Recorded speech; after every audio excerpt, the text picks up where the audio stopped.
Hello and welcome everyone to our Saturday stream. I'm Josh and this is our map and image creation. Thanks everyone for joining me today, and we're going to be taking some more looks at all of the different image tools that have recently come out. There's been a couple of questions that have come my way about certain usage situations, and so we're going to cover all of that stuff and hopefully deep dive into some of the lots of different of the functionality that you can do, the versatility, and how you can use these tools in so many different ways. So let's jump right into it. The first thing that has kind of come to my attention is the way that the system used to work. We used to erase little sections of the wall to place in our doors and whatnot. And so we have to adjust our usage or the case scenario based off of the current iteration of the tools. So let's jump right in here and kind of go through this. I'll actually use an older map. We'll jump into this dungeon stream here. This particular map we created a little while ago. Looks like that we might need to come in and do a couple of adjustments in this as well. So this is kind of good to kind of do this. So one of the great things about this new system and the way that it's set up is that we can now come in and we can actually readjust all of these things after the fact here. And it looks as though that we have let's a little bit of our adjust colors here. No, that seems to be about right. Let's see, is it the shadows? Yeah, seems as though that the shadows has some odd behavior here, so let's take care of that. So it looks like this particular element that we used to kind of go around here no longer is being used correctly. So I can just double click that, and that's going to select all of those, and I'm just going to hit delete, and we'll do the same thing here and fix that right up. But let's say we want to start to add in some new areas in here, and this is going to be a great one for us to kind of build out here. What I'm actually going to do is I'm going to create some new elements to this, and I'll show you guys what you can do to kind of create your little overlaps here. So the first thing that we can do is if we want to maintain the way that all of this is done, but instead of using the floors as it was before, we have these little stamped elements here, and I'll just hit Control to snap that back into the grid. But what we can do is now we can do this with a fill, and we can do it also including our walls. I'm going to keep them separate because we want to have a little bit of a difference in here. But what I'll actually do is we can go into our assets over here, and let's change this and move this down to something like this.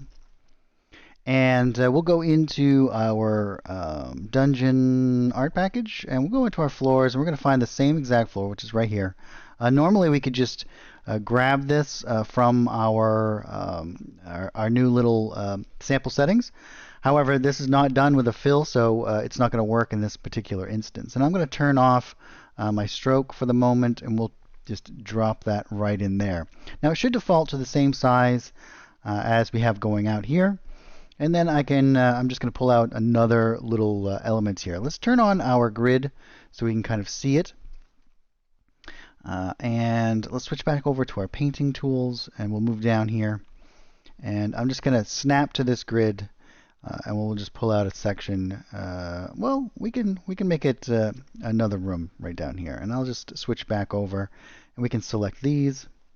And I'm just going to move this over, holding Control, and that's going to snap to the grid as well.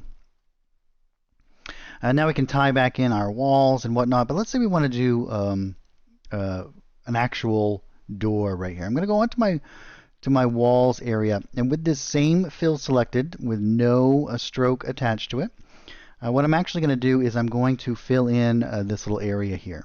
Now there's a couple of ways that we can actually do this.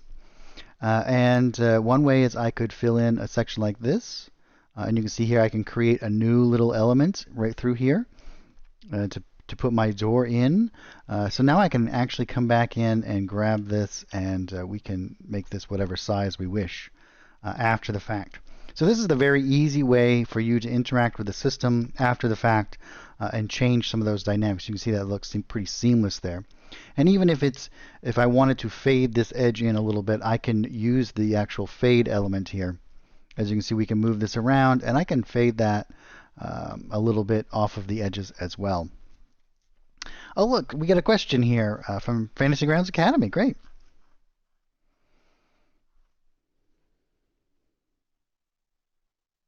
Oh, yes. So I made a series of, and they're going to be put all onto the wiki. So I actually made a series of individual tool usage videos, little snippets and whatnot.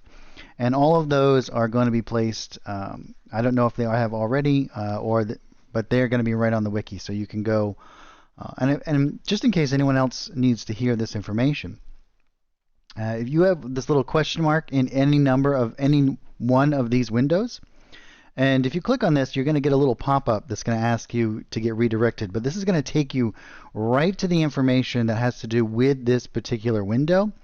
And so once all of that stuff gets updated for the new tools, now you'll just be able to click on that and go right there, and you'll be able to see all of the different information and have everything right at your fingertips. And the same will work with each individual window. So if you do this, each one of these is going to direct you to that particular location on the wiki to give you like further information there. Yes. Now in the same exact situation here, I think that we can actually turn off the fill now and switch over. Let's see if we can actually grab this. We can. And so what we can actually do is, having many of these same kind of parameters set up, I'm going to hold down Control. I'm going to snap to the grid here. And you can see we can build this right out. And add another room here very, very easily. I think I'm actually going to switch back over, and we don't want this to have any sort of fade to it whatsoever, I don't believe. And then I can move back into here, and if I go into my decorations, and let's just type in a door, we have a whole bunch of different doors here. And I'll just grab one of these, switch over to my stamp tool. And we'll rotate this, and if I want to, I can change the parameters here. Let's turn off our aspect lock ratio and make that just like this wide kind of double door. We'll make it like 1.25. Now we want this to be 1 and this to be 1.25. And we can flip it.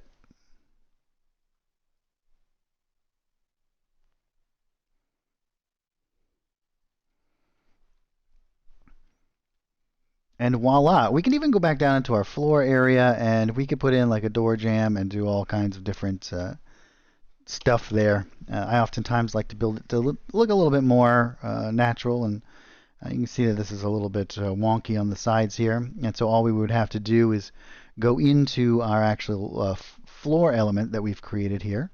And we can actually grab this, and this is one of the great things about this after the fact here, is now I can drag this out, and if we hold this something like that, we can line these up quite perfectly.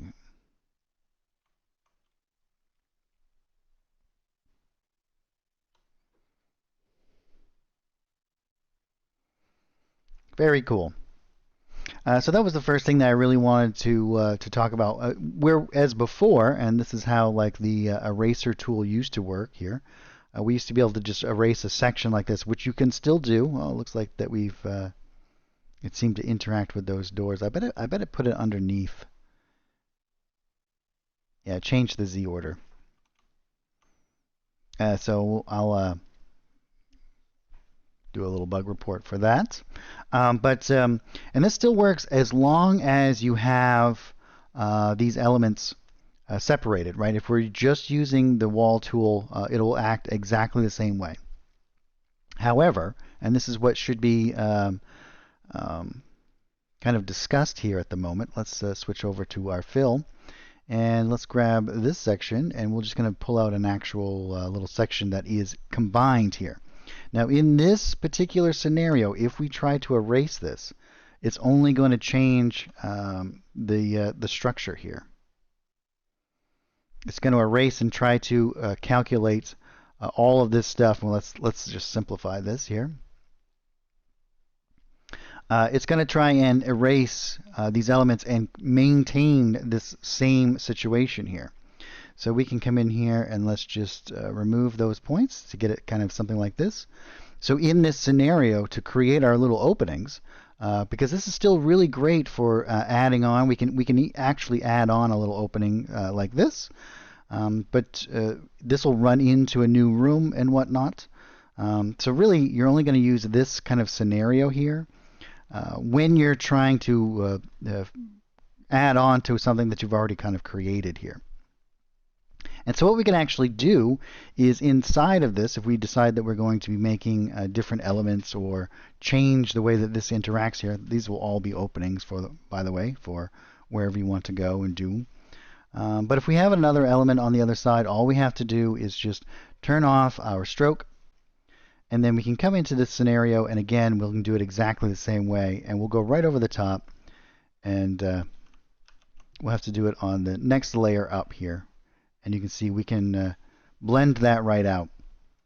And that will be very seamless in the way that that kind of interacts. So you have a lot more ways that you can manipulate the system into doing whatever that you need to have done, is basically the way that that kind of comes about. Before, there was a very standardized kind of system by which that these had to be adhered to. But now the way that the system is much more diverse, you can kind of jump through all of those different ways and kind of develop your own system by which that you create and develop all of the different other elements.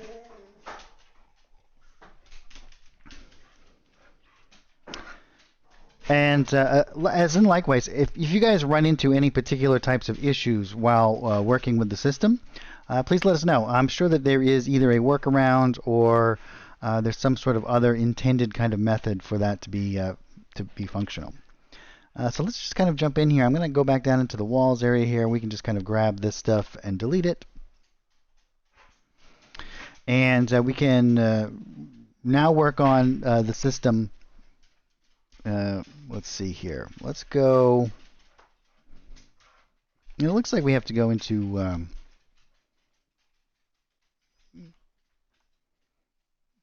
these shadows as well. Let me just grab this and hit delete.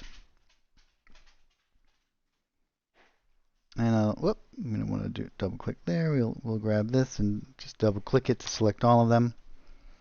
And we can go into our adjust colors. Let's do it from here. And we can go into our effects panel.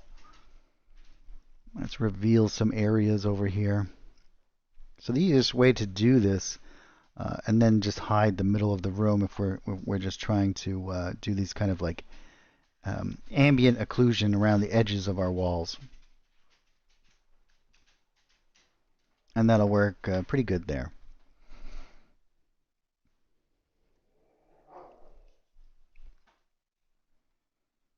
Have you guys run into any other issues that, as far as like the workflow or things that you'd like to see differently?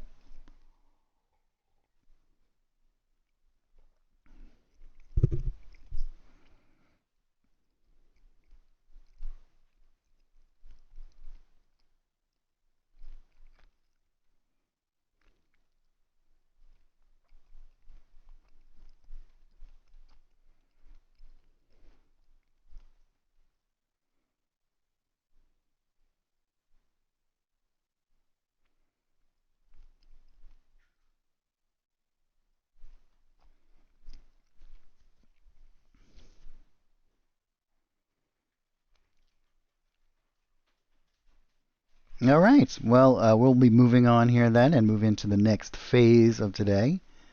So I'm going to close that down and let's create a new image record.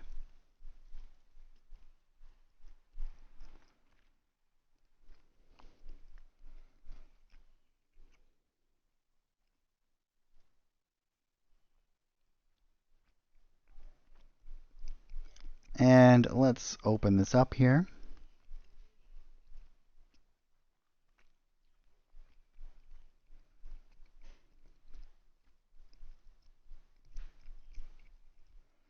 And I'm going to set my grid size to 100 by 100. And we'll lower down the opacity of that.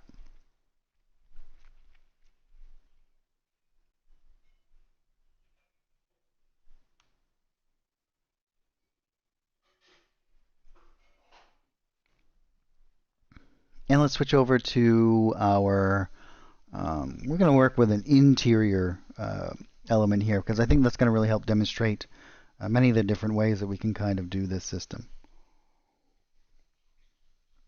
And really brings to the forefront many of the new the tools that we have here. So let's actually go into, yeah, we can use interior map pack 2. We have a lot of different stuff here, and we can show you all. We'll make it like a small little structure here. And the first thing I'm going to do is I'm going to pick out one of these wall elements. I think we'll go with something like this. Fairly simple. And now we can go into our floors, and we'll be using a couple of different floors, and we'll work on connecting these different elements together. So let's switch over to our fill, and we can grab maybe something along these lines. And I'm going to switch to my rectangle tool. Holding down Control, I can snap to the grid, and I think I'm actually going to redo this. So I'm going to hit Control Z, and I'm going to change it to a mitered corner here. And I'm going to try and keep everything right on the lines themselves. You see now we have these nice crisp kind of edges there.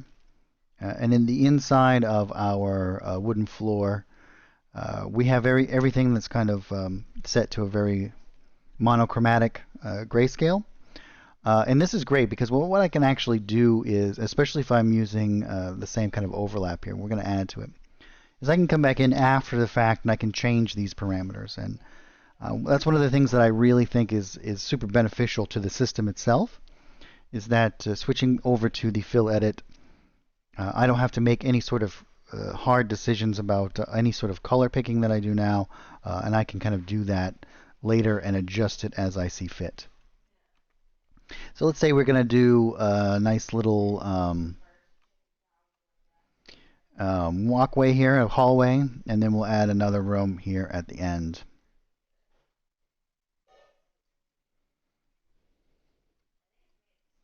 And we can add in, let's do one more kind of coming down this way. We'll do a little hall like this, and then I'm going to have it turn. And we'll add another little room down here, something like that. I'm going to go into my edit tab here, and I'm just going to widen this open a little bit. I'm just going to move it to something this. So we have lots of different elements that we can kind of work here. And then I'm going to add in maybe another room over here, and we'll do a different type of floor. We're going to maintain the same kind of wall, and then we'll create our little divide as we would normally by layering over the top of the wall. So right now all of this is all on one layer. And you have to be careful when you do it this way, just so that your interactions, if you want to do anything underneath the wall, you're going to want to separate these. So you do this just with a fill, which is super easy to do now that we can snap to the grid and do all kinds of that really simple kind of image creation stuff. But let's go into the fill tab here, and now I can hold down R, G, and B, and I can darken up this floor, but I think I'm going to make it a little bit on the red side. A little bit darker as well, maybe something like this. And that's going to give me some good separation between the walls themselves and the floor. And that's one of the things that you want to do. You want to have a good, clear understanding. And that's something that the shadows works exceptionally well with. So let's go back into our fill, and now we're just going to switch it out. Maybe we'll do something like this. And again, even though that I'm in the add here, it's going to create a new element. It's going to realize that the fill is separate, and it's not going to try and join them together. But I'm going to just do like another kind of overlap here. And we'll do like a room kind of here.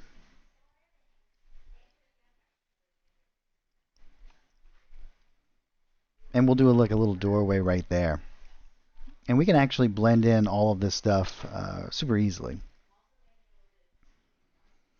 And what I can actually do is just turn off my fill. And because this system is already set up the way it is, I can switch to my line tool, and I could just cover up these walls if I wanted to and kind of go around. But we certainly don't need to do that.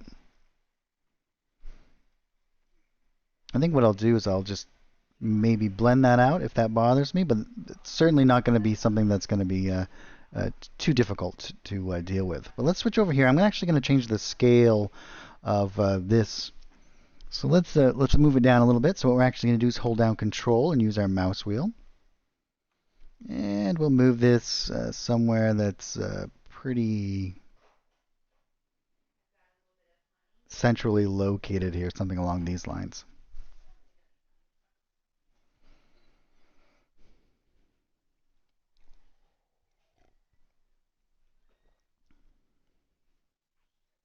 Nope, the door itself won't change. Like the image itself won't change. And so the question is do you have a trick for door when you open it?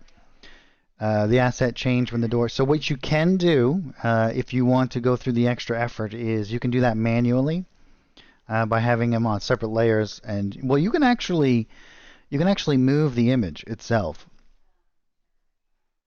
So let's do that. Well, I'm going to create a little opening right here. So what I'm actually going to do is switch back over to the rectangle tool. I'm going to use my little eyedropper to grab this and to make sure that it's set to the same sort of parameters that it's set through the other adjustment layers. I'm going to switch to my stroke and I'm going to turn that off. And then I'm just going to drag out another little section right here. I'm going to do this on a separate layer. And then I'll show you how you can actually interact with the door itself if you wanted to make it seem open or closed to kind of coincide with the LOS activities. So let's create a new layer here, and I'm just going to, I'm not even going to worry too much about it. I'm just going to drag out a section here. And what the next thing I'm going to do is I'm going to line this up. And we can snap it to the grid here.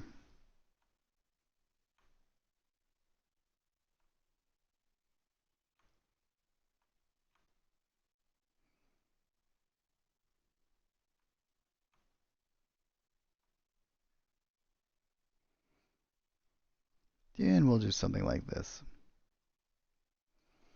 And I can switch over to my edit fill and I can line this up so that it's a little bit better. Find a pretty good kind of element there that's going to work with us here. And now let's type in door and I'll show you what you can actually do. So what I'll do in this particular instance is I'm going to drag and drop whatever door that I want to use. So maybe we're going to use this one. And then I can rotate this and put this in position here. So here is how these kind of doors work, or interacting with the Layers tab. We have these widgets here, and inside of here, this is your rotation widget, or a little tool here. So if we move this to here, what I can actually do is I can now rotate this door freely, and this will update in real time to my players.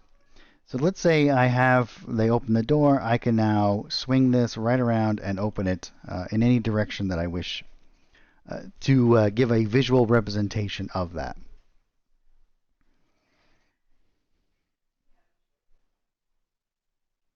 So you won't need to, you can actually just do that with the image itself. Now you'll have to drag and drop that image out. So make sure that you do that, and you want this to be not tied to the same exact layer of your LOS. So you want it to be independent of that. You don't want to rotate your LOS as well. Yeah, you're welcome. and then you can just rotate it back when you wish. And so what I'm doing is I'm holding down Control while I'm rotating this door. Now, otherwise, it's going to kind of snap to the grid, and if you want that, that's fine too. But you can just, if you want a nice smooth transition, you can just hold down Control.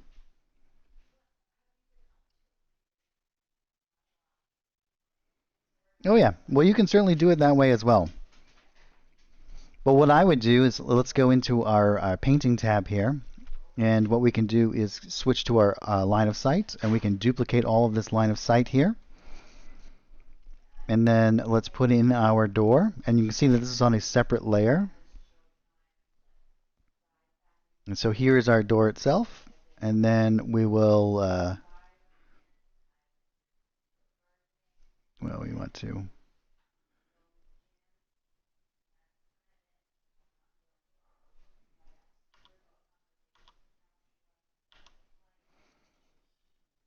have some nice clean kind of line of sight here. And you can see this is all generated instantly because we painted all of this out. And so now this is independent. So when I switch back over to this layer tab, and if I were to rotate this door, you can see that this widget has changed. So I'm just going to have to put it right here where I think that the hinge should be, and then move this. And then when we switch back over, you can see our line of sight is going to be fine.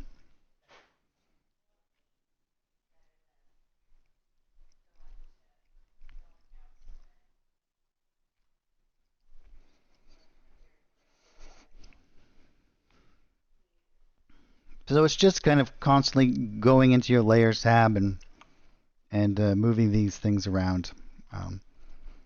But now what we can do is, especially, so let's say we do something like this. Let's say we decide to, and I'm just going to type in, I'm just going to grab like a trapdoor.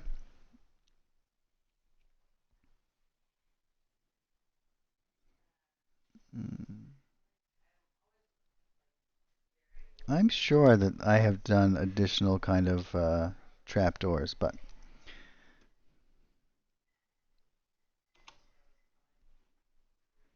possibly not. I think there is one actually in the coastal map back here. No, not this one. The second one. Maybe it's like a hatch or something. Yeah, hatch. Let's grab this hatch.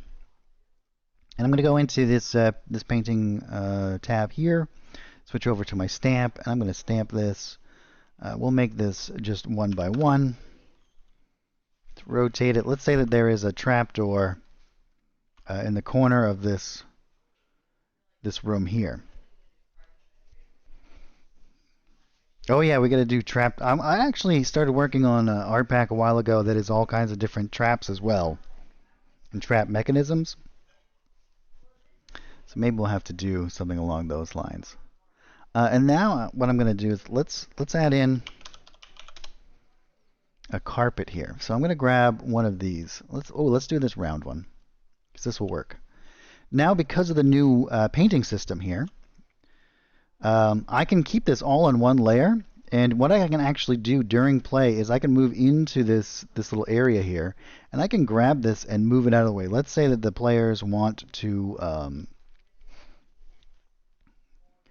move the rug, and maybe there's something hidden underneath it. I can actually do this now with the painting tab itself, rather than having multiple layers like this. So one thing that we can't do is with snapped images, we can't rotate them individually, which is why I would suggest you just drag and drop your doors.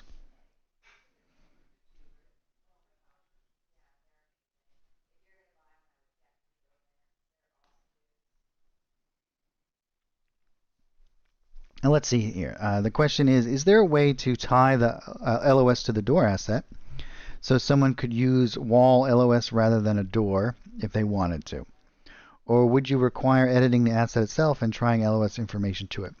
So if I understand your question correctly, Dark Soul, is yes, you can tie the line of sight information to the actual object itself when you drag and drop it.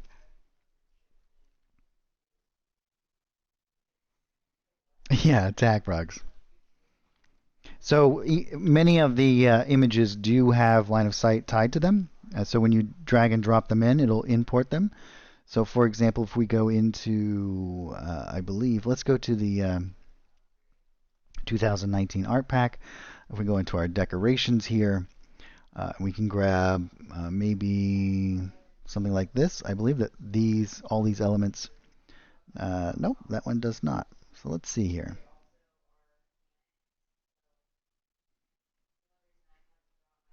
Yes, this one has a line of sight already tied into it. So if we switch over, you can see that there's a whole bunch of different elements that already have that. So if you drag and drop them in, they'll bring it right with them.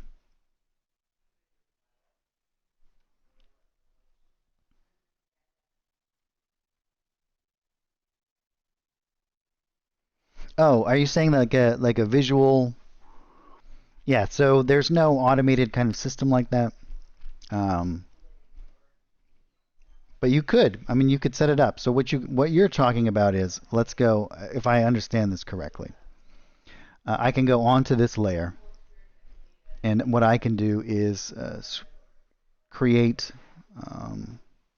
some line of sight like this on this particular layer, and we'll go into our painted walls. Let's delete this. Whoops. Let's go to selection mode. If I understand correctly here. And then when we go in and we rotate this, we go back in, this will actually update. It'll change that. So yes, you can certainly do it that way. I believe that that's what you're kind of talking about.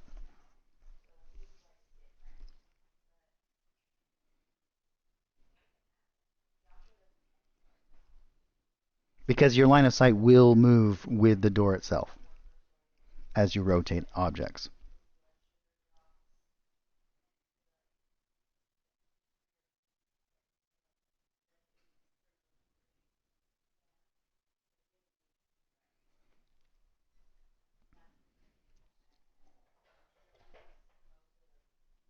Yep.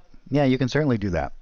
And you can just do it like this as well. I mean, if you're building your map, you can just add it to the dropped element. But if you want it to be always included that way, then yeah, what you should do is create an element. So if I wanted to, let me just jump over and I'll show you guys really quickly how to do this.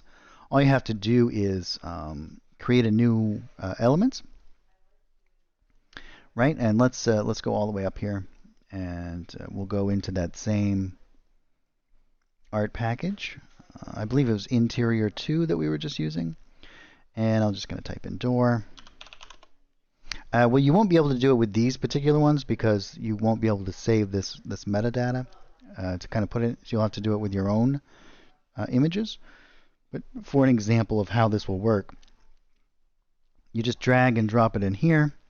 You don't want to move it, right? So you don't want to do it that way. In fact, I think, actually, let's do it this way. I think what you should do is do it this way. And this will generate, this will put it exactly where it should be in order for it to be where it should be for the defined line of sight. And then you can just put this in. You don't want to move it in any way, the image itself. And then all you have to do is right click and export metadata. And it'll generate an XML file that will be named after the same image that you have here. And then as long as those are in the same directory, it'll always find it. So you can do it with any doors that you have added or created that way.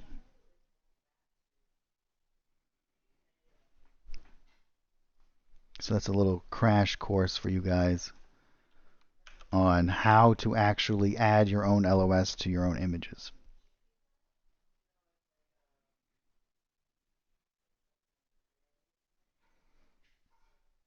All right, so let's we can continue our creation process here. I'm actually going to delete the wall here because we're going to add in a few other elements. We might want to change that. And it's so easy to just add it back by pressing a button.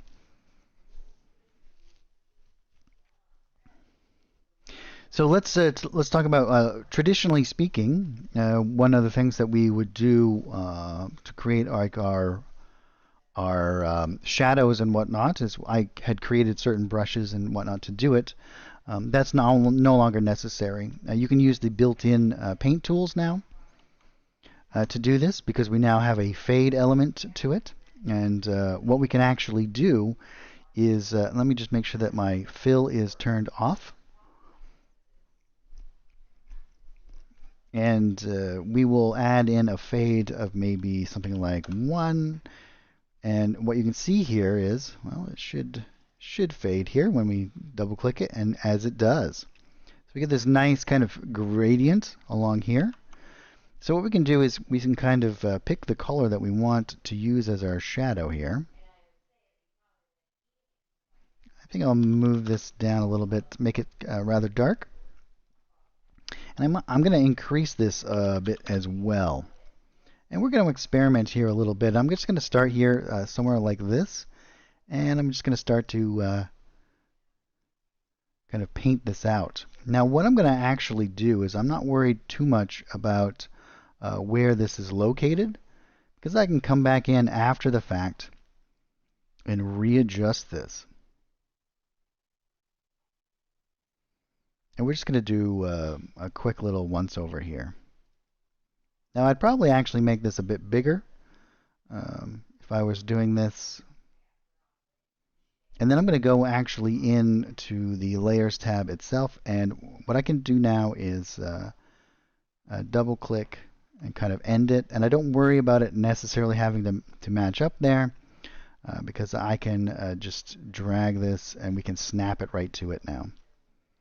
And all of this, what I can actually do is select several elements of this at once, and we can kind of move this to wherever we want it to be.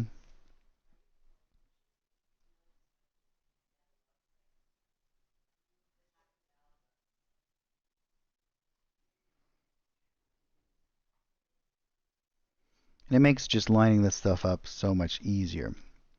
Now if I had separated the walls from the floors, I would actually be able to come in here and do this like underneath the wall, making it seem a little bit more natural, but I don't mind this kind of creeping up on the wall itself either. And I could even erase this section here where the door is if I wanted to. I'm just going to kind of keep it for right now. And I'm just going to line up these occluder points, or these image defining points to these corners here.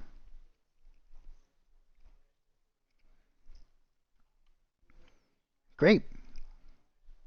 Now switching over to the layers tab, I can now grab this color picker and I can start to drop down that opacity. Now look at how nice of a ambient occlusive kind of shadow that is all the way around. So very cool. I'm going to hit OK on that, and I'm just going to come back in and I'm going to readjust a couple of these things, move this in to something just like this.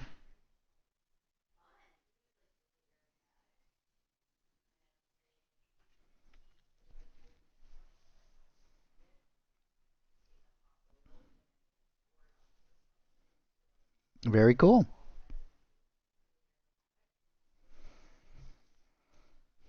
Is it possible to place the player vision in the shortcut bar for a specific paint? Well, I'm not exactly sure what your question is there. You can certainly do it with images, and we do that quite often.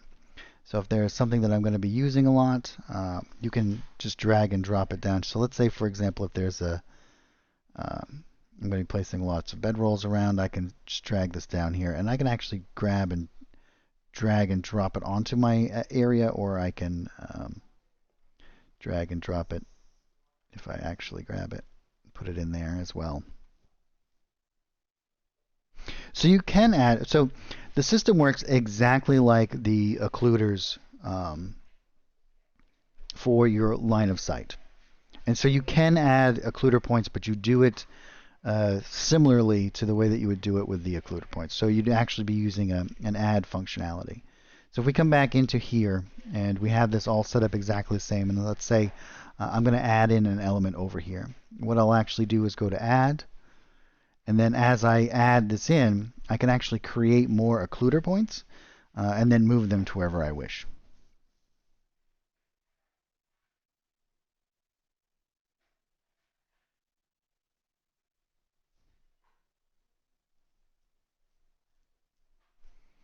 Are you talking about in the Play tab where you have these functionalities, or are you talking about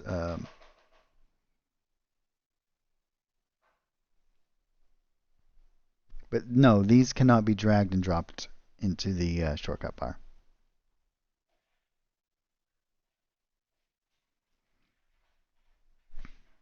And you can't drag these either. These are all specific to the workspace.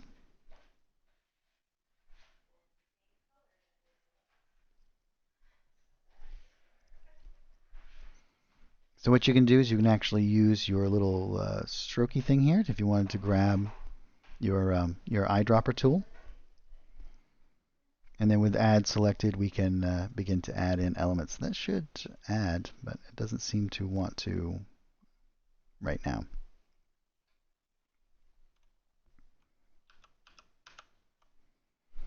And we can also do it with subtract.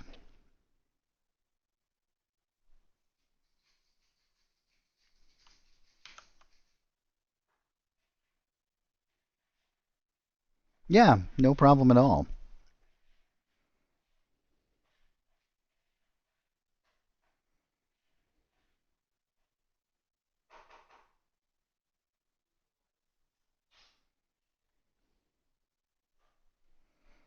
Another thing that I really enjoy about the new system is that here we have all of these painted out elements here. We can jump over to our effects layer and we can create a new effects layer that is going to be masked to all of these fill elements.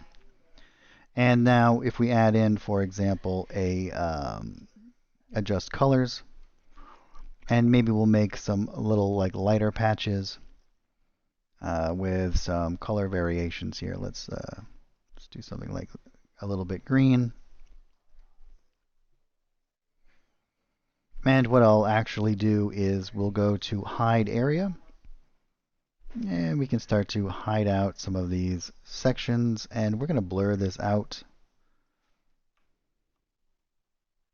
I'm going to make sure that all of the edges stay pretty good here. And this is great for creating lots of like texture changes.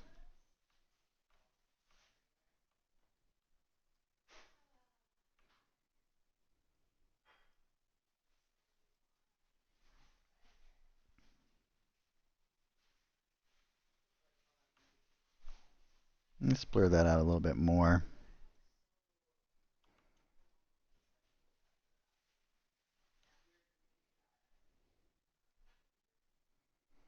So you can see how complex you can make your maps seem and feel very, very quickly. It's a very simple and easy way to kind of do that.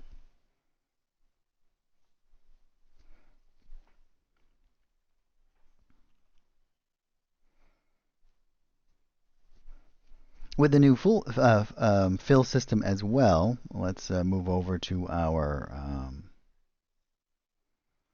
I wonder if where I put these. So we have lots of roof kind of elements here. I believe that this is a seamless brush as well. So we can actually use this in a couple of different ways here. So you can grab and drop this in to your stroke and your fill. What that'll actually do, I'm going to make sure that we add to a new layer here, is you can create some really kind of cool interaction between the fills themselves. I'm actually working on a whole bunch of different brushes that'll kind of work with this. But if we come over here,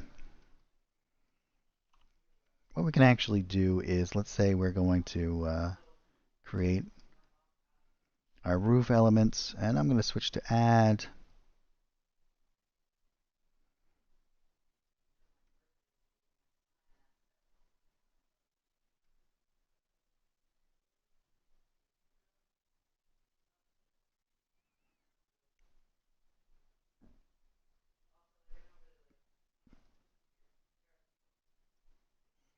And we can move these wherever we wish. And some of this stuff, which is a little bit wonky, what I'll actually do is probably just remove these points.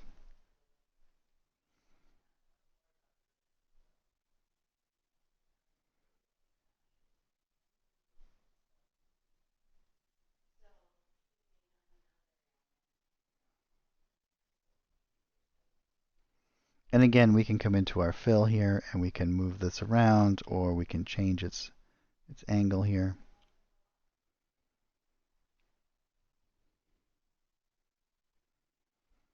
So I'm actually working on a whole bunch of new brushes that will handle this exceptionally well,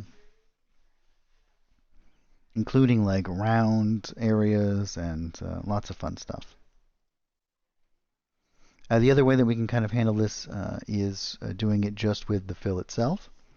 So switching over, let's turn off our stroke. And what I'll actually do here is, let's say we're going to have, maybe the peak is going to be running along this way. So in a new painting layer, what I'll do is I'll drag out this, something like this. And then what we can do is switch over to here. We can change the size a little bit and then rotate it to the direction that we feel as though would be appropriate. And what I'll actually do is duplicate this layer, switch over to my tab here, and then I'll flip it. And we could move it to this location here. And even though that this is not exactly where I want it to be, that's fine. I can come back into this tab and we can move this up. If we want to snap it to the grid, we can. Why don't we snap everything to the grid here? And then I can move to this layer and do exactly the same thing.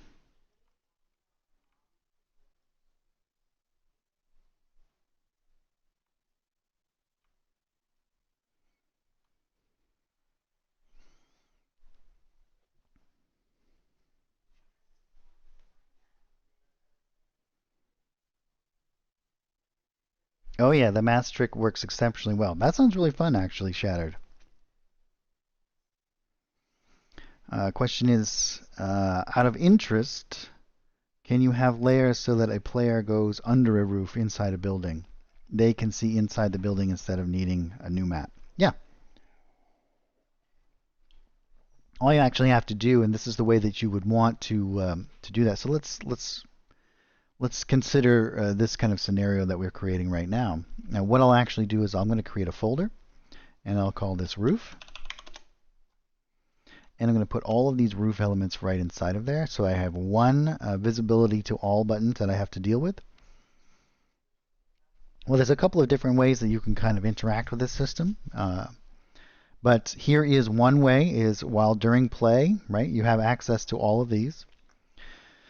So when somebody were to be entering into this building, I can just hide it and then revealing everything that's underneath. So this all updates real time to your players. Another thing that you can do is go into your layers tab and you can actually fade it out as well if you so wish. But by putting all of these roof elements into the same tab, into the same folder, you're able to interact with them all at once.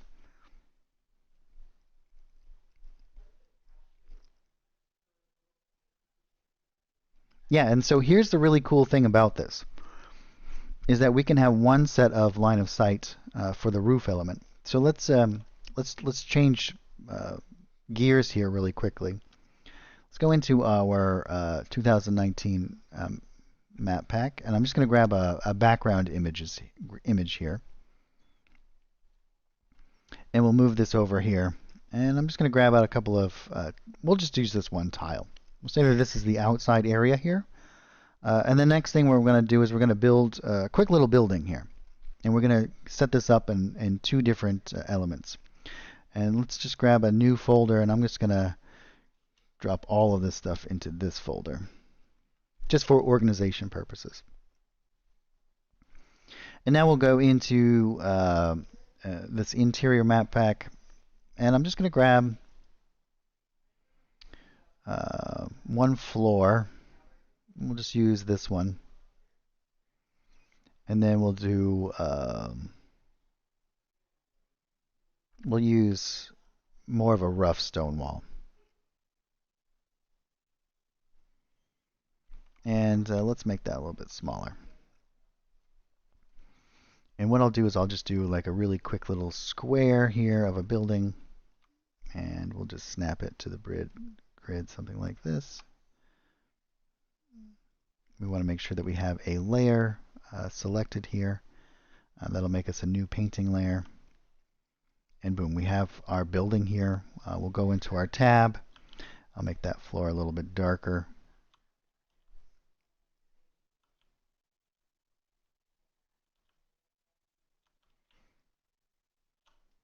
Nice, something like that. I think we'll make it a little bit smaller as well. Okay, so we have our building is set up. And let's say we're going to have our door over here. So what I'm going to do next is I will create a roof. And so let's turn off that, and we'll just grab this. Well, I'll just do half. Well, we don't want to do it on the same layer. We want to do it on a separate layer. And we'll just rename this so we'll keep it nice and straight. Building, roof.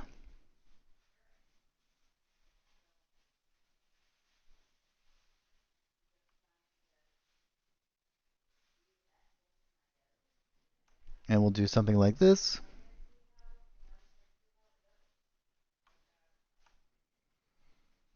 And I'm going to duplicate that. And I'm going to flip it. And snap it right over there. Okay, so we have two different elements here. And I'm going to make a new folder. And we'll call this one roof.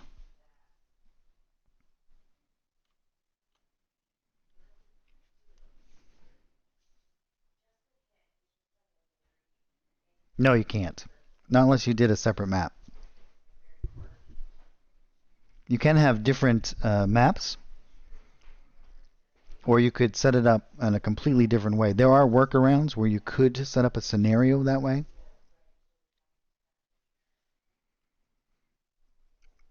So if you had the exterior here, and then you had the interior somewhere over here blocked off from line of sight, you could just move a player to the new area.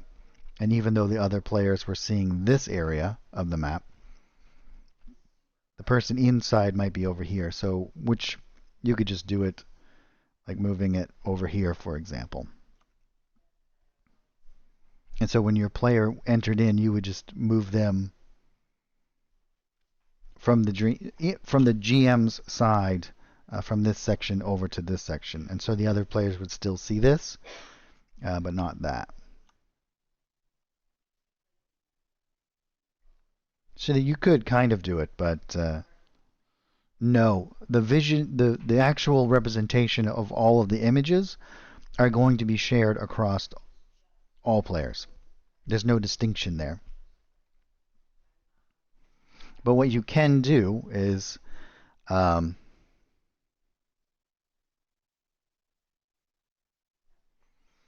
that might be, but it also could be a nightmare to kind of constantly update from the GM side. So without really a lot of thought into the practicality of it.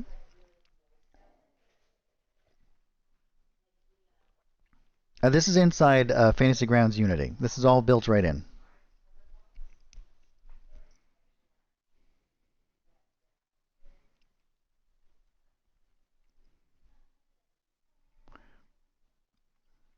So what we can actually do here is we can generate our line of sight, and I'll actually create a new folder here. We'll just call this building, and I'm going to put this down in underneath and drag and drop this right in here. And what I'll do is I will duplicate this line of sight,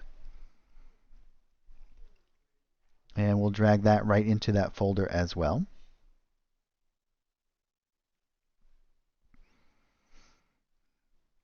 And then I'll do these as well here.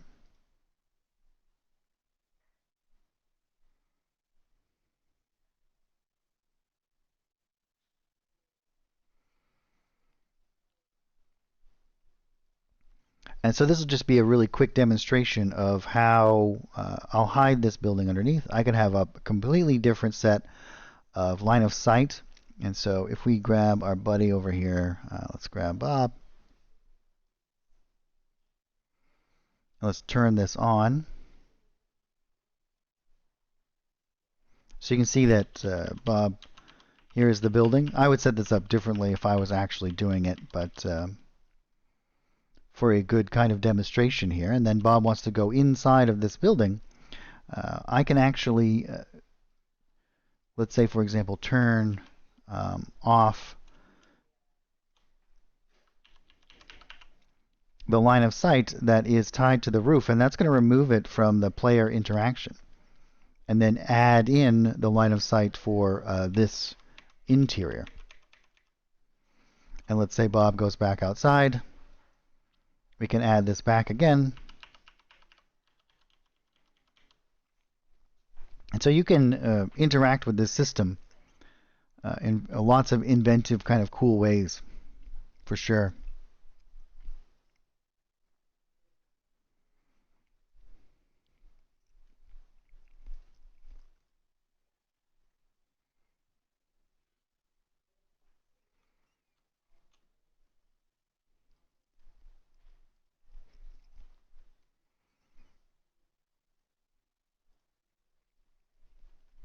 Do you guys have any other questions? Is there anything else that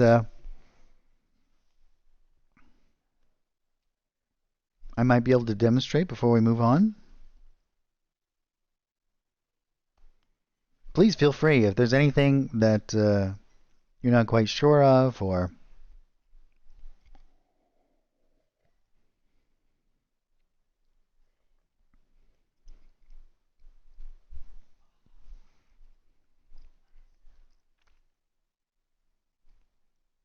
yeah, there's lots of cool lighting effects as well. We have a full suite of lighting systems, effects layers.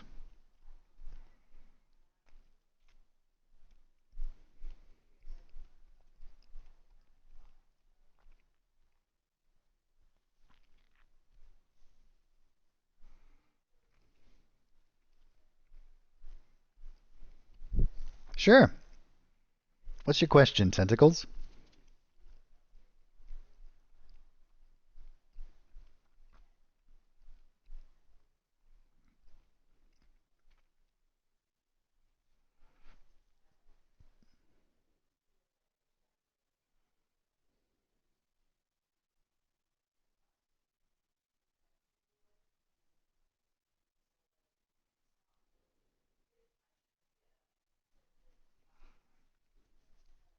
Oh, you mean placing having your lighting effect tied to a specific item?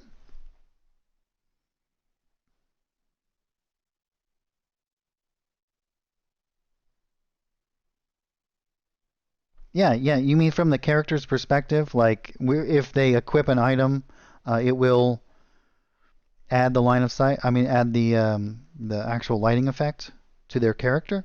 Yes, you can. You do it through the effects panels. And that's all going to be determined specifically by the rule set, but D&D 5e has a very robust one. So all you have to do is add that particular element to it. And so as you equip things, you can actually have them create light sources. Yep. I'm in core RPG, so I can't actually show you from the character's perspective here, because there's no dynamic kind of element to that. But yeah, that's completely doable.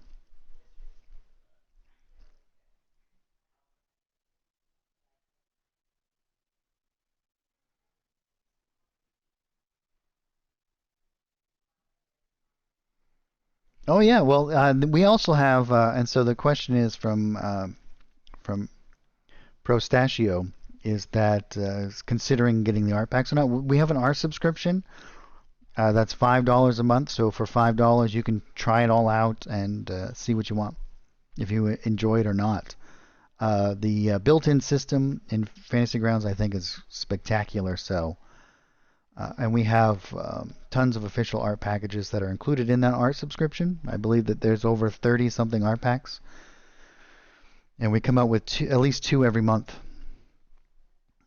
So if you wanted to try it out with the art packs, you can just do it with the subscription and see if it's something that is appealing to you. And you'll have access to all of these.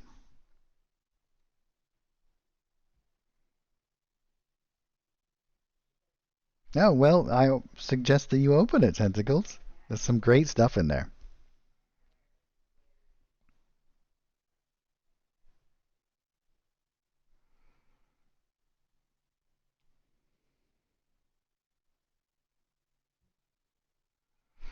Great. So let's start to build out this little element a little bit more. This map.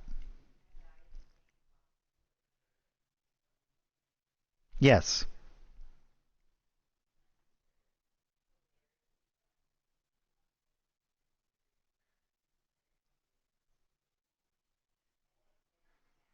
Oh, great. Yeah, that'd be awesome.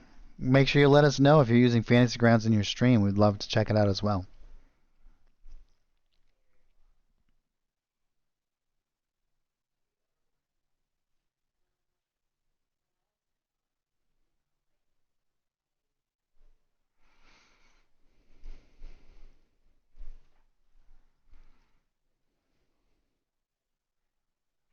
So let's build out this room a little bit. We'll build out some of these locations and do some of this more interactive kind of stuff here.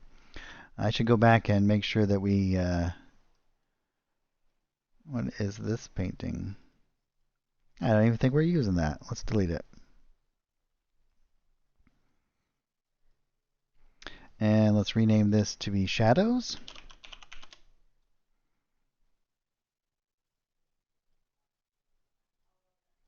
And this is our base, which is our walls and floors.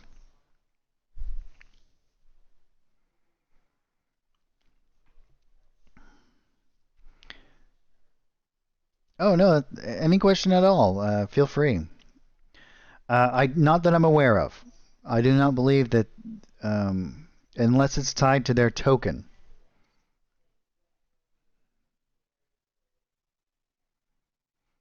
So as far as I'm aware, there's no way to allow a player to move a particular element. But you can. Okay, so let's, anything that you add to a particular layer, for example, right? So we can add lights and line of sight to a layer. And so let's just go off on this for a short amount of time here. We have an entire spell templates art pack as well. So let's look inside of our spell templates here.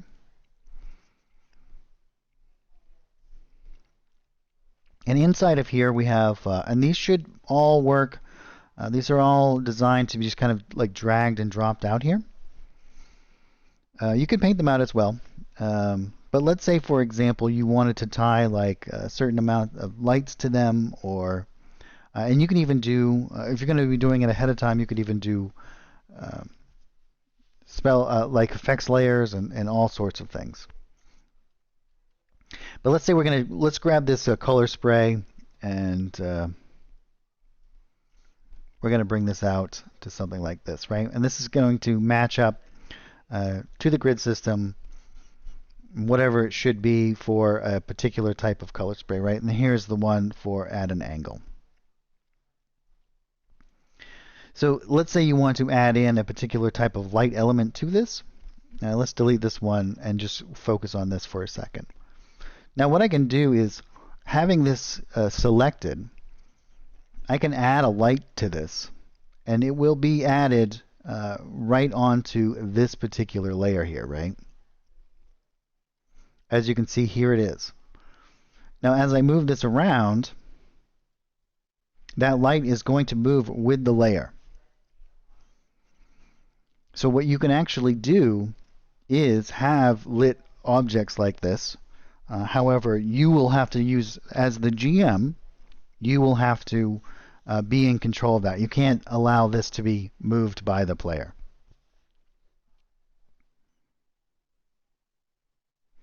So if we were to look at this, we can turn on our lights here.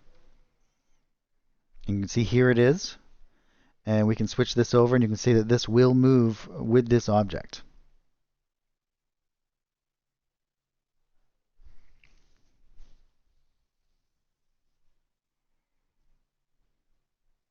Yeah, that could possibly work.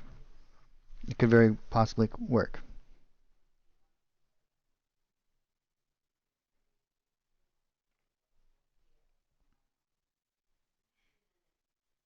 Yeah, you can certainly do that. So the question is there a way to attach a light of a particular radius to a PC token? Yes.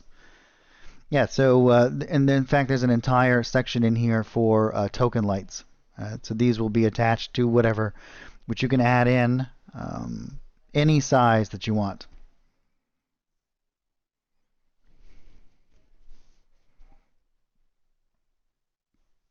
So you can create your own lighting elements. And you can also, if you go into your the actual options here, you'll notice that there is token lights here. You can create new presets. So you could set up different auras and with different elements and whatnot by clicking the color, and then you have this all ready to go. Yep, you just have to adjust the radius and color.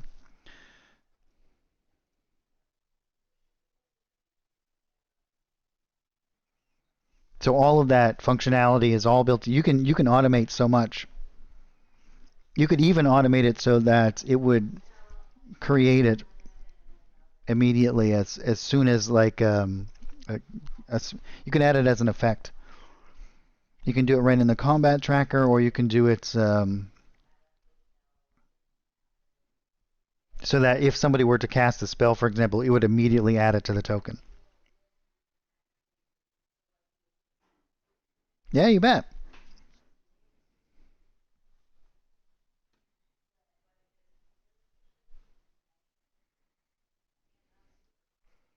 So yeah, lots of cool functionality that you can kind of do. We can actually move this.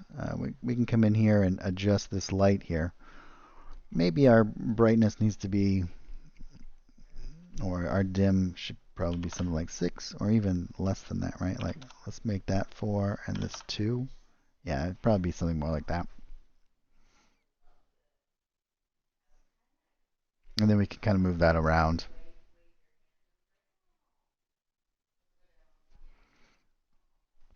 Great. Do you guys have any other anything else that I could kind of demonstrate there?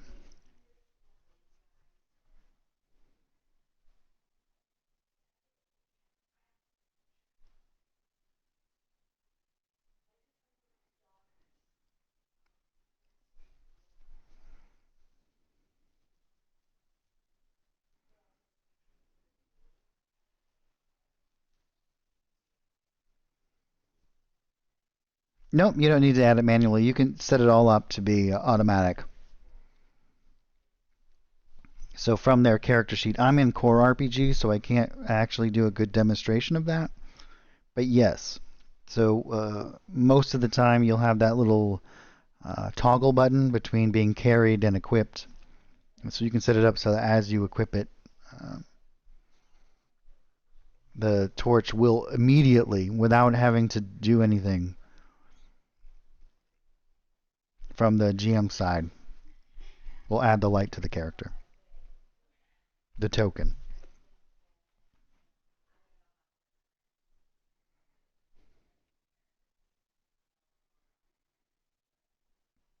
All right, guys. Well, I'm going to take a short break. I'm going to refresh my beverages, but I will be right back. So you guys just hang out, and I'll be back in just a moment. So thanks everyone again for joining me today, and we'll resume in just a few moments.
All right, and we're back. Thanks everyone for hanging out there for a few moments while I freshened up my beverages and stretched my legs. So let's continue on here through this process. So I'm going to delete this layer now. And you can see it's going to delete everything that's attached to it, including the light source and any sort of any elements that are actually connected to that particular layer. But what we'll do is we're going to jump in here. Let's start to decorate this little area. And we'll just add in some different types of stuff here, kind of like we would in our typical creation process. So what we're going to do, and one of the things that you do have to be a little bit concerned about, is that if you create your base layer here, which we have done, with the wall and the fill element, the floor element, all into one layer, you want to be a little bit careful of your edges and how you interact with this. But with the new system, that is pretty easy to do. We can move everything kind of after the fact here. I'm going to use this painting layer for most of the decorations that I'm going to add in here. So the first thing I'm going to do is I'm going to start to build from what is furthest away from me up. And one of the great things that you can kind of do in the system is add in multiple layers if you need to start to be a little bit more organized about, let's say, all of the floor elements and then maybe all of the furniture elements and so on. We can kind of go through and do all of that stuff together here. So I'm just going to type in like rug, and this is going to bring up all the different rugs that are throughout the art packs, or the ones that I have loaded up here. And then we also have ones that are like carpet. And some of these are seamless kind of textures if you were going to build out whatever you wish. So why don't we do that? I'm actually going to grab one of these elements and I'm going to switch this over here. And I'm going to actually use my line tool here, so show you guys how this can be done as well. And I'm going to turn back on my stroke here. And I'm going to make this quite small. And what this is going to do is going to simulate, I always, in my art creation, when creating these art packs, I put, as you notice here, like black lines around things. Well, they're not quite black, but they're almost. And what that does is it gives a good separation between items. And so I'm going to maintain that, and I'll show you guys how you can kind of do this. You can actually build now any piece of furniture that you wished by using just textures themselves. Which is pretty powerful. So if there's any time that there's some sort of specific element that you need, it can now just be built inside of Fantasy Grounds using the correct texture and kind of putting it together. So maybe we'll actually try to do a couple of things like that as well. So let's grab this line tool, and I'm just going to draw out maybe like a shape. Well, actually, let's just do a circle. This will be a little bit easier here. So let's say we're going to be creating our like a circular rug here. And so I can just start to bring this out. And we're going to want to do this above our adjust colors. So I'm actually going to take this adjust colors and drop it down below. So this is all just going to be a classic kind of color here. So here you can see we have this nice rug texture. I've added this like line around it. And so I've begun to create this my own rug instead of using something like this.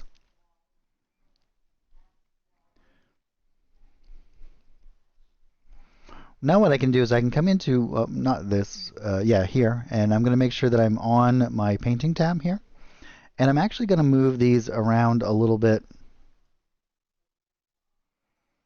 to make it feel as though that it's not, you want to kind of have that feeling that maybe there's some areas that are up and down.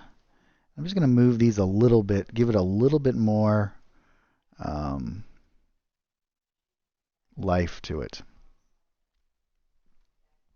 I can also come into this tab and it's going to be on the same. If this is on its own layer, I could actually shrink this down and change it, but there's some other stuff on this layer as well. So that's something that you should be also aware of.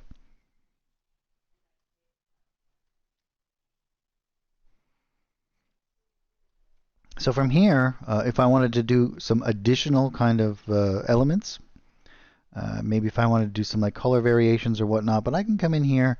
I think what I'll do is I'll make the rug a little bit bigger in its texture here. Yeah, pretty good. Nice round rug. And we can do that with all kinds of different elements. So I'm currently in the process of putting together lots of different textures that we can kind of use here.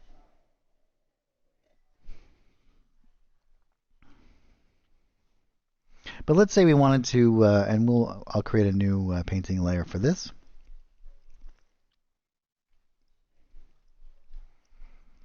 Well, let's say we wanted to build like a plush kind of carpet. I mean, like a piece of furniture here. Maybe we're going to do a couch. Let's do a couch. What I can actually start to do with this new system, and I'm going to change this to rounded edges, is I can start to paint out all of these different elements here, right? So what I can do is I can drag out. I think what we'll need is a little bit thicker of a line than that. So I'm just going to switch back over to my stroke, and we'll do something like this. I want it to be about the same thickness as that.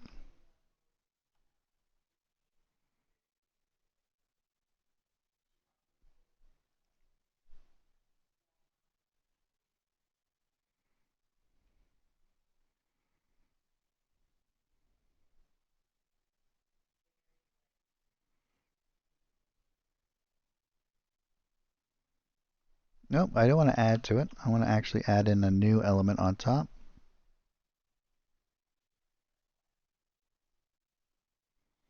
And then this one I'm going to add to,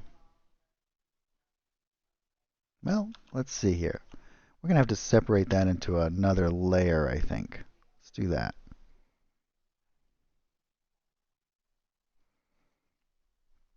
We're going to build our own little couch here.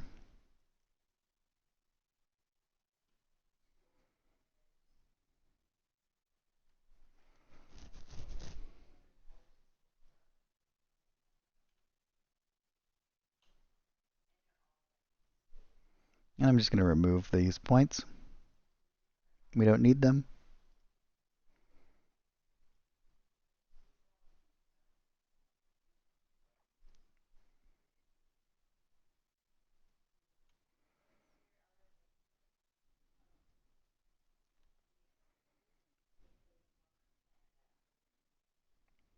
What I think what we'll actually do here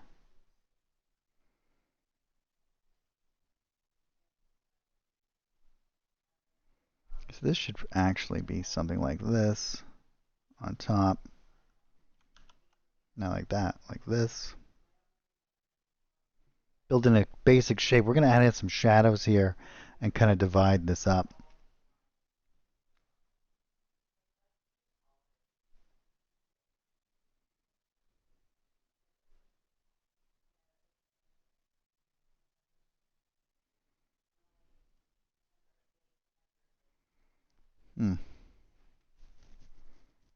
Oh, that's below it.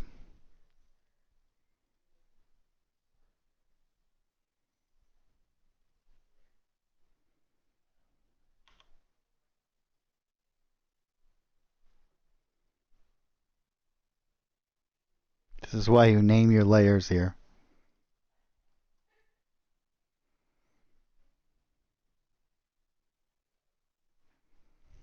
Oh yeah, take care. Thanks for joining us.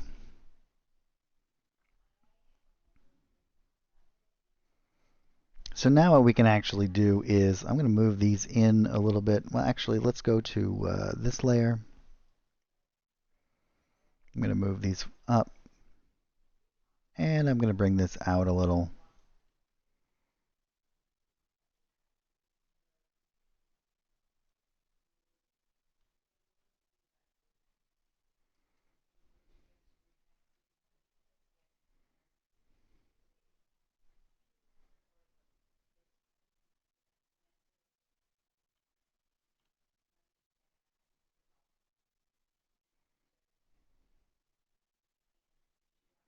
I think we'll bring the back here. And we can also bring this back.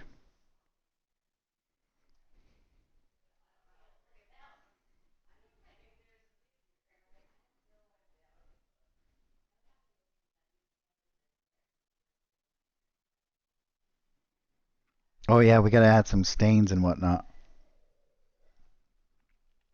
But I'm just going to demonstrate here really quickly how you can kind of build out any kind of shape that you wish. And we can move this in here. I think what we'll do is do something like this.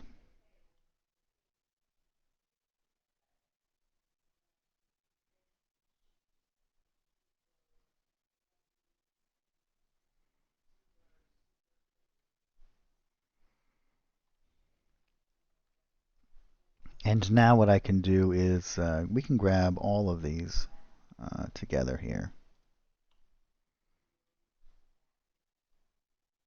And I'm just going to slide it back in against the wall here.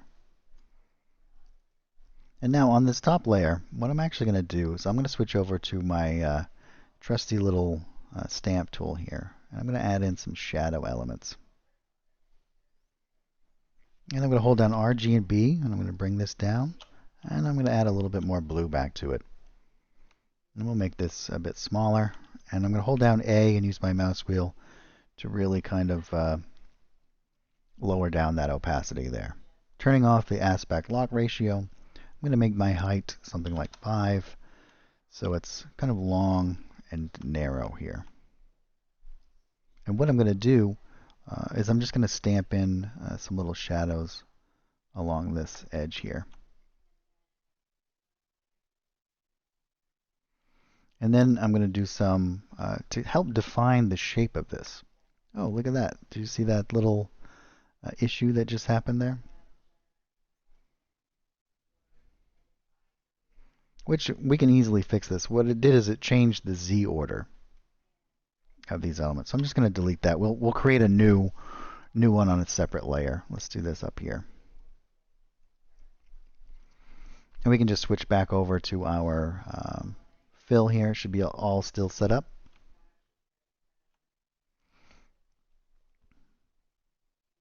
And we'll just drag out a new fill right like that. And I'll switch back to my stamp tool. And we can do the rest here. I'm going to add in a little bit more along this edge. Soften that up a little. And we'll do some in this middle section. Maybe along here. And I'll make it a bit larger to do the front there.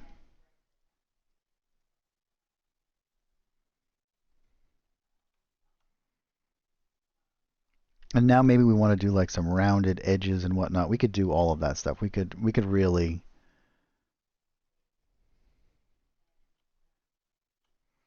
I think we'll do a little bit smaller here. We'll do a little bit harsher of a shadow in these little creases.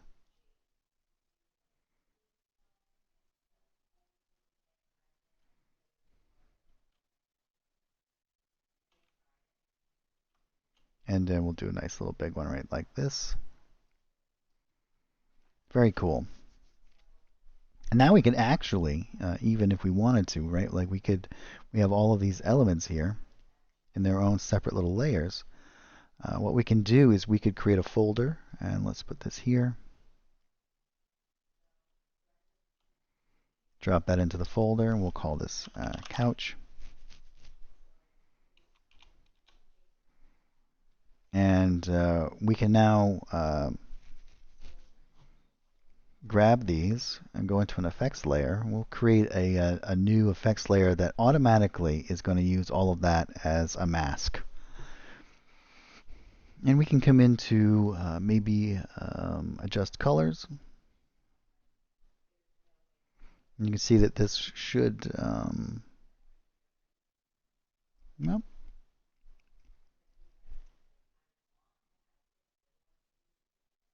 let's disable the mask there. We'll just add it in manually here.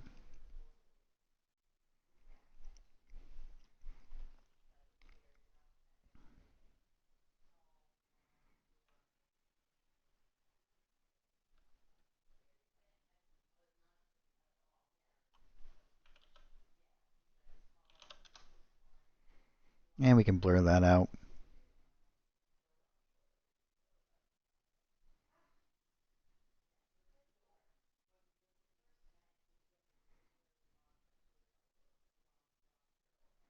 Oh, hey, DJ Break Time. Thanks.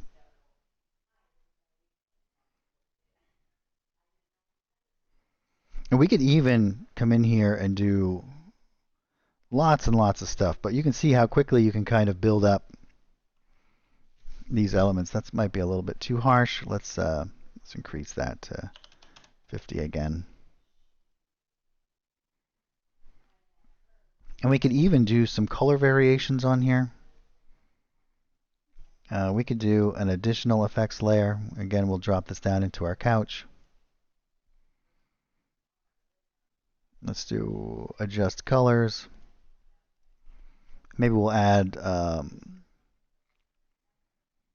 make something a little bit more blue.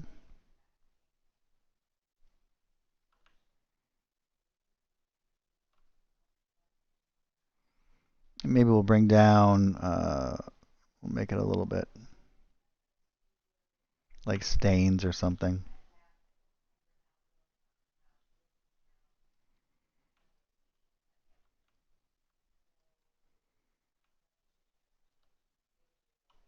Well, that one's a little bit much.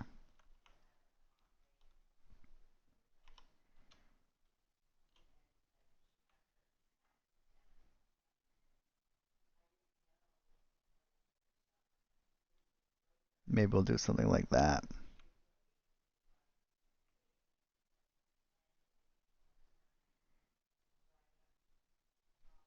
Oh yeah, an orc sat there. Maybe we'll make it a little bit green.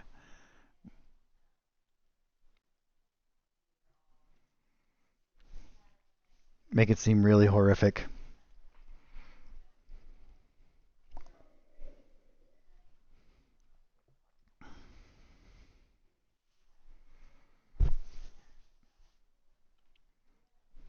And so if we wished, let's go back into our painting mode here. I'm actually going to go into my subtraction. And we'll go into this particular layer here. And what we can do is just kind of maybe create some little elements. You can see that that's going to change the Z order here. So we'll have to add in some different kind of things here. Make this be a little bit more of a pillowed effect here. And what I'm actually going to do is switch back in and kind of change where these are. Soften this out a little bit.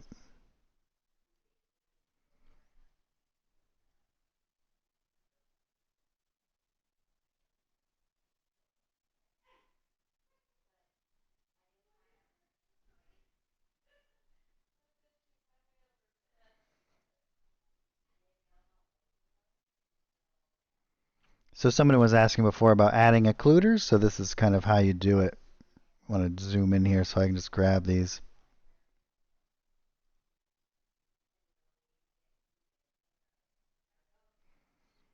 Let's simplify that. And I'll move this one over.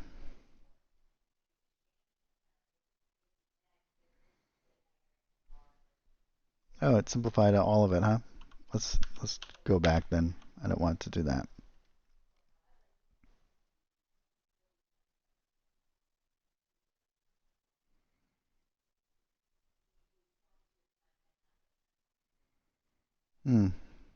These seem to be unable to be grabbed here.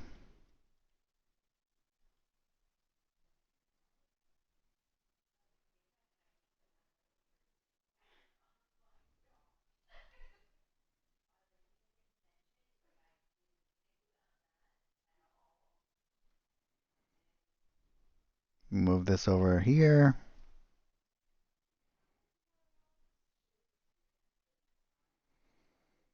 And some of these shadows, what I'll actually do is just come in and delete them because we'll add them in after the fact.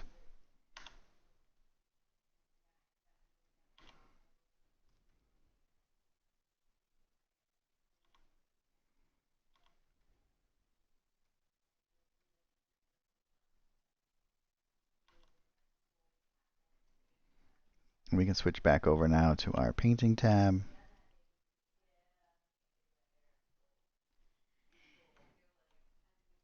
I think I'll make that a little bit more subtle. And we'll actually, let's bring this back to its original kind of rounder shape.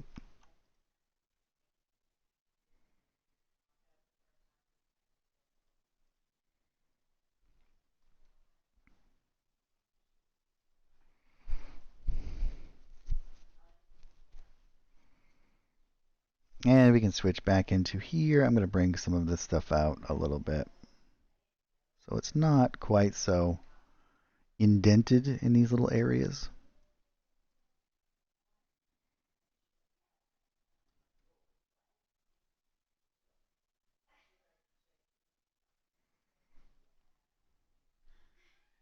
Yeah.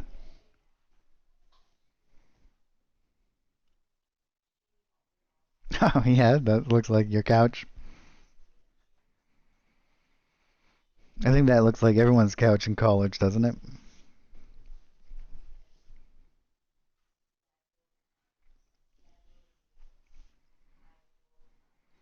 Great. So that all we used was this one carpet texture, and we can even come in and we can change the color, especially because we have them separated, right? I can come into this actual this one here, and maybe what we'll do is make this a little bit darker as well, make it feel a little bit sunken in.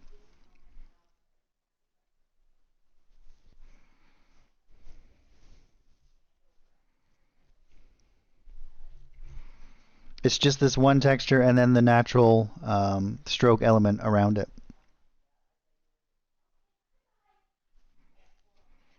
So lots of really cool stuff there.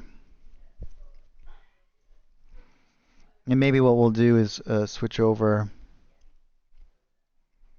and we can grab this and maybe bring this in underneath our couch a little bit. And we can come into some of our adjust colors here and maybe add in a little bit more.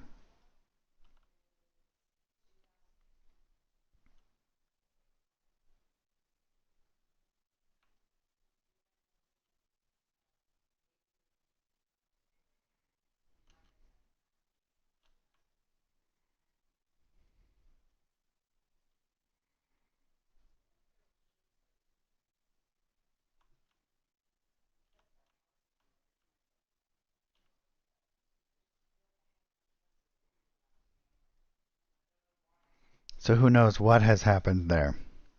Oh yeah, this room does need a piano.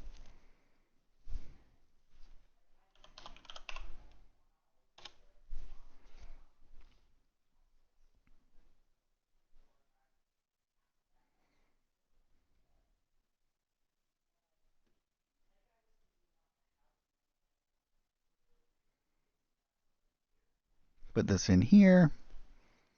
We'll grab a stool, and I'm just going to stamp these in. Let's put it up against this wall.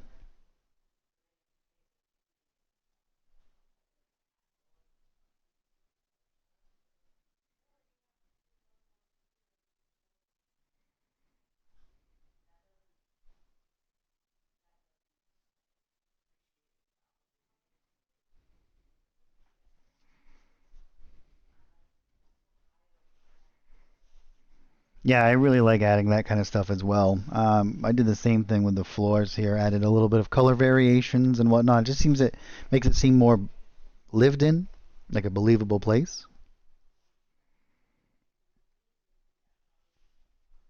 Maybe we'll go in and change the color of this rug. Do something like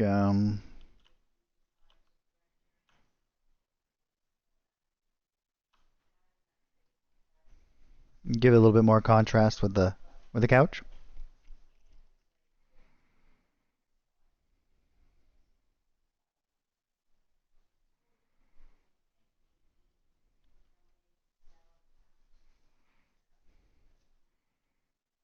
And we should also add in a little bit more.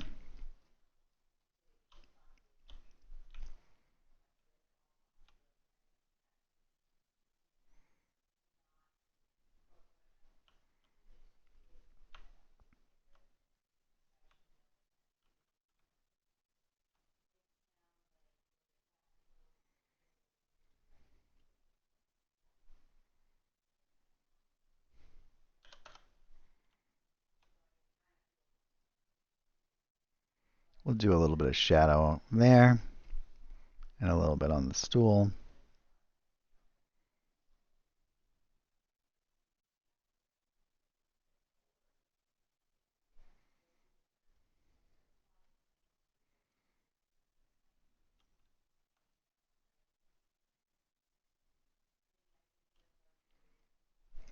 And then we need nice like candelabra on top.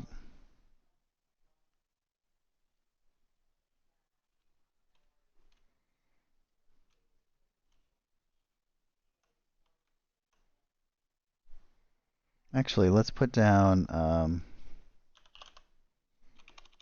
wait, let's turn off my cap lock here.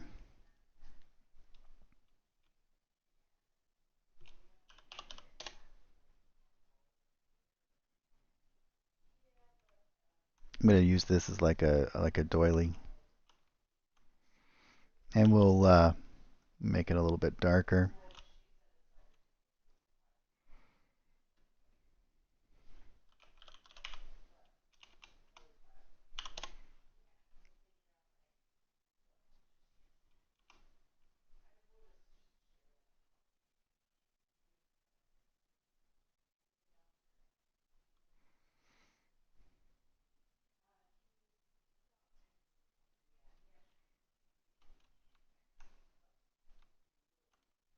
Actually, let's do one that's at a little bit of an angle.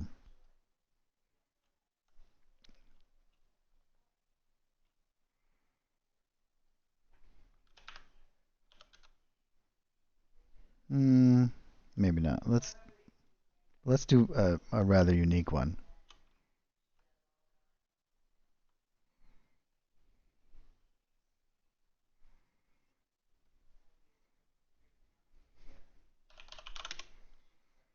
And we can grab some of these like papers. We'll pretend like this is like sheet music.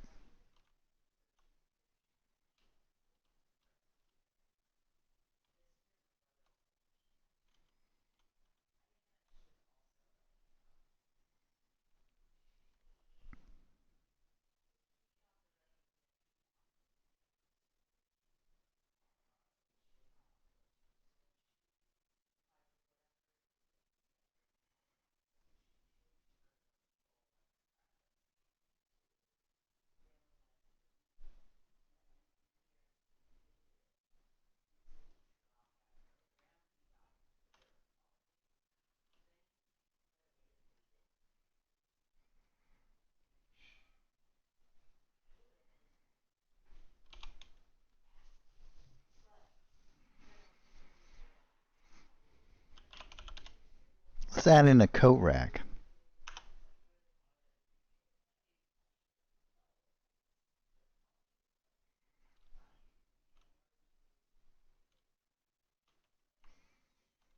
And we'll put it over here in the corner.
And we can make this into a little like coffee table. Let's make it a little bit more narrow here. I think we'll actually do the top-down version. Actually, we'll use something like this, I think. Will work better.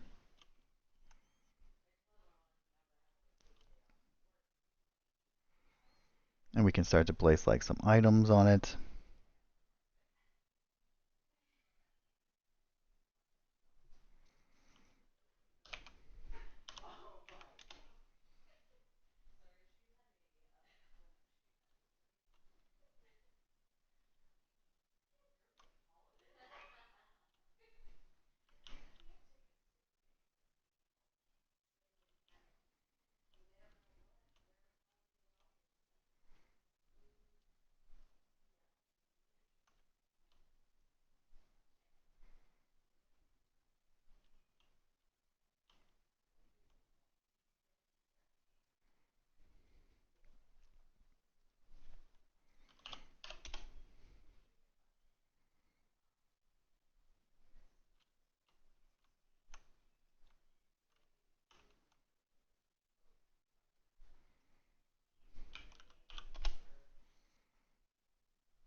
And I think we'll jump in and do some additional little shadows while we're doing it.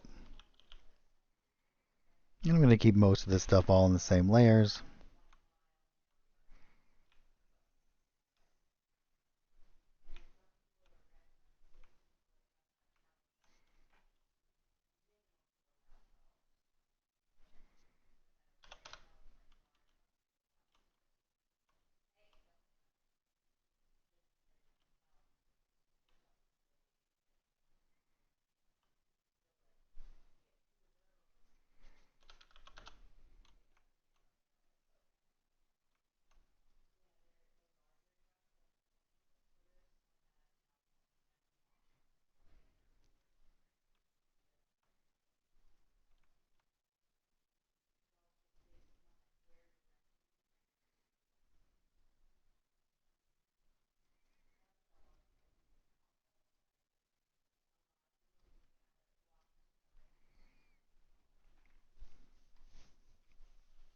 Perfect.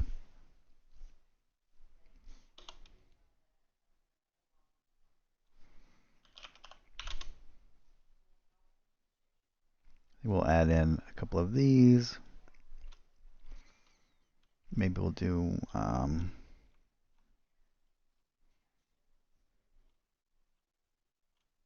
couple of chairs underneath that table.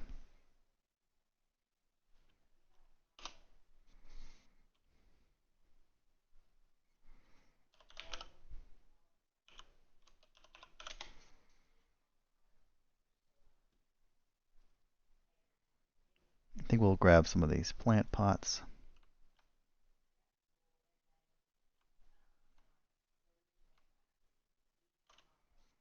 Put in a couple of house plants in here. Maybe something like that. Maybe we'll do one, a little one on top of the piano here. And then what we can just type in is plant. We can grab some of these whatever plants that we want to put into these pots. Oh, yeah, let's do something like this.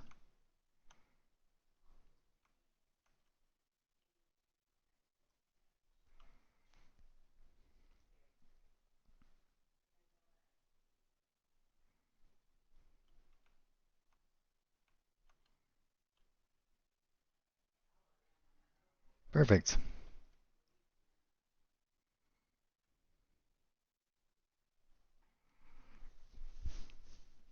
And I'm just going to grab this once again.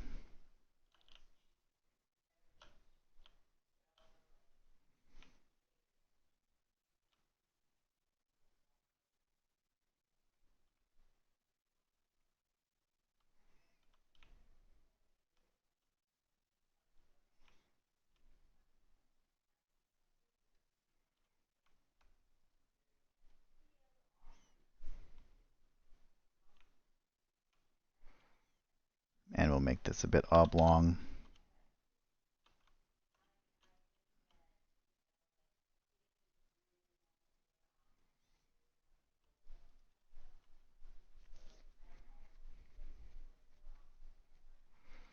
We should do some for this as well.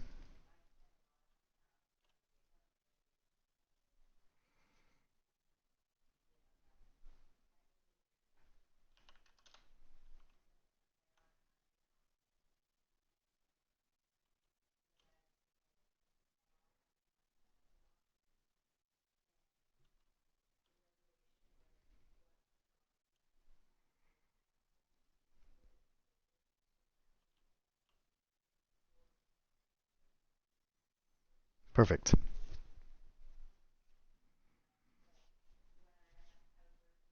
Nope, they're not new. The light token vision buttons have been there for a while. We did a big lighting update quite some time ago, and they're all from that.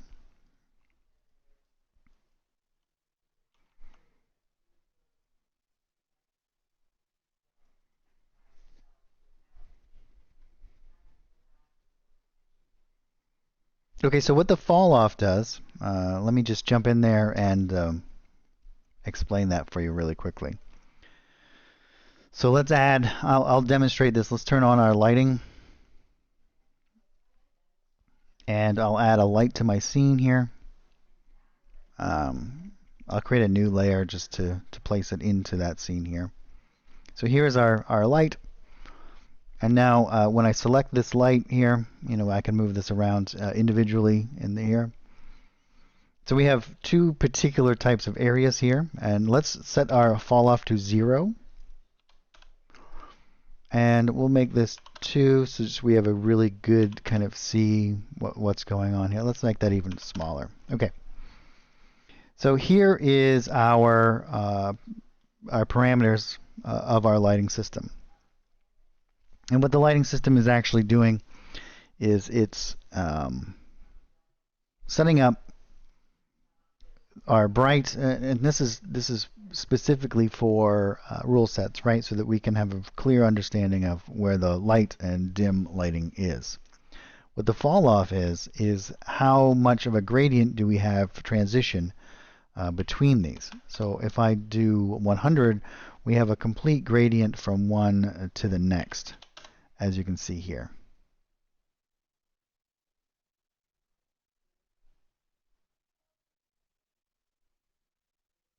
Yeah, so 1 is the smallest it can be, which means that it is a complete, 100 is the largest it can be, which is a complete gradient.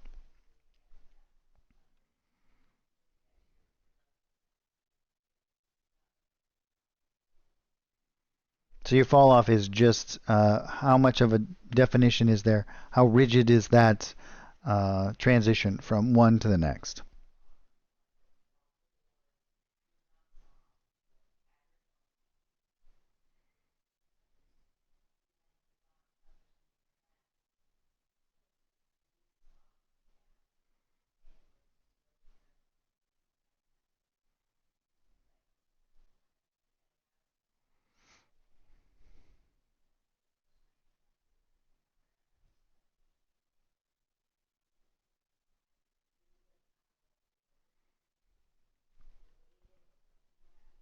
What else should we add to this little room? What do you guys think? Maybe another rug?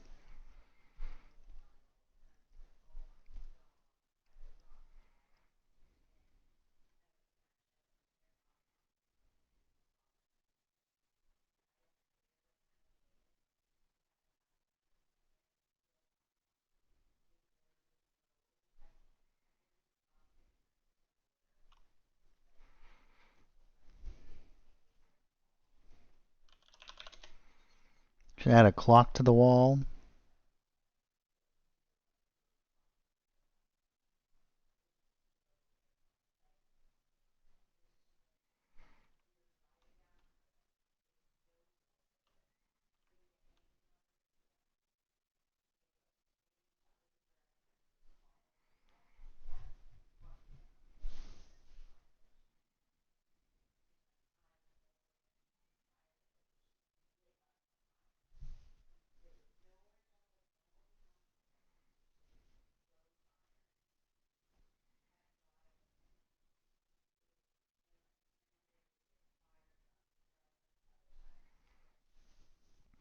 So doors and entryways, we can do it a whole bunch of different ways.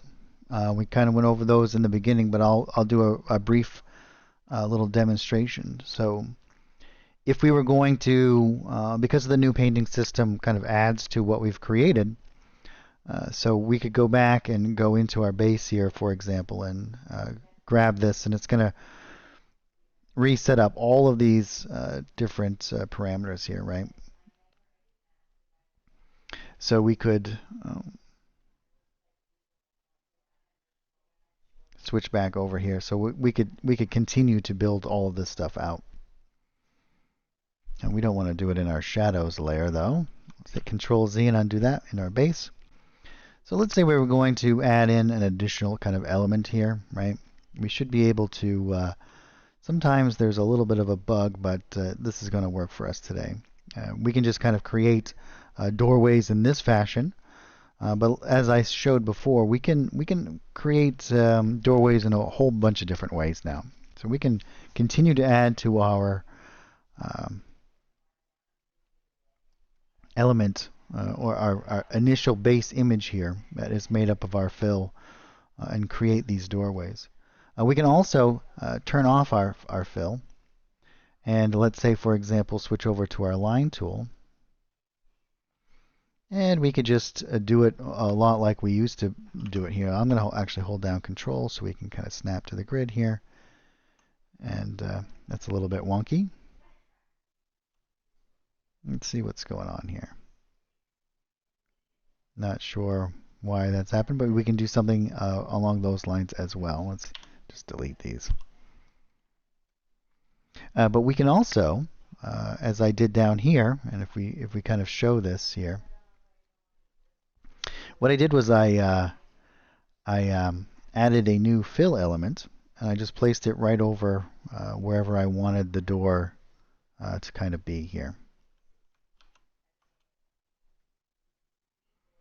So we can do it lots of different ways. So what I could do is switch back over here and turn this off. We could turn our image back on, and then I could just paint out a little section of whatever I wanted to cover up that.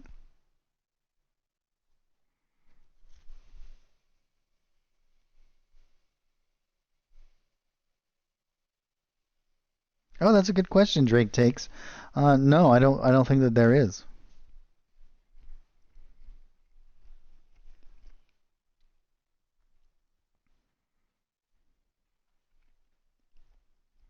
Yeah, you bet.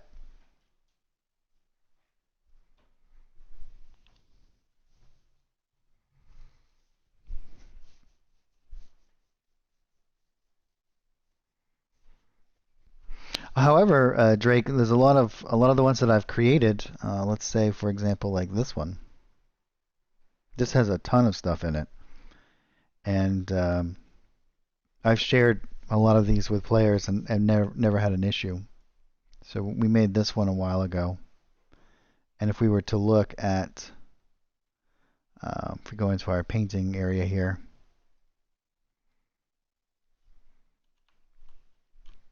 we have a lot of images here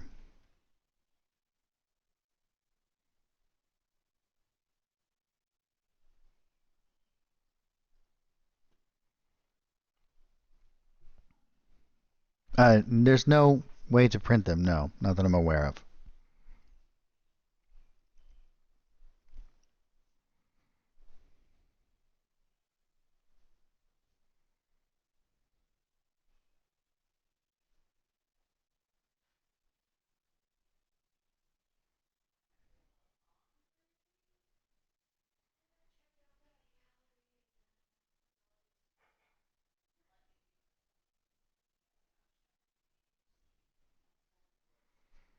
Nope, there's no, because of the way that the system is set up,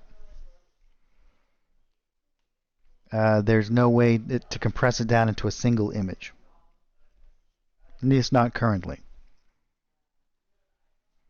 And so all of the stuff that you create inside of Fantasy Grounds can only be used inside of Fantasy Grounds.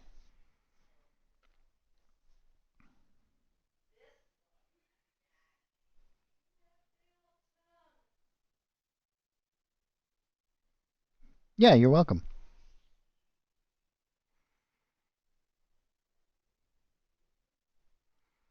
Yeah, Drake. In fact, I did a whole bunch of little snippet videos that are going to be added to the wiki, if not already. So there should be a bunch there.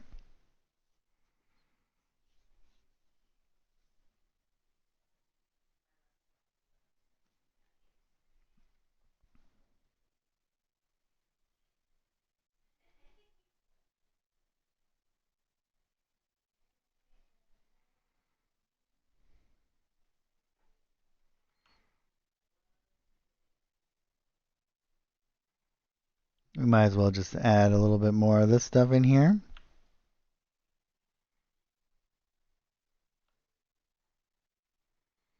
We'll have to add some more shadow as well.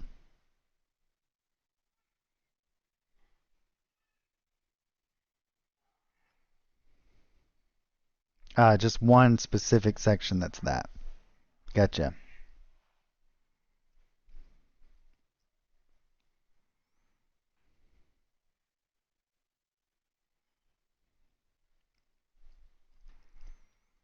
All right, what else do you think we should add to this little environment?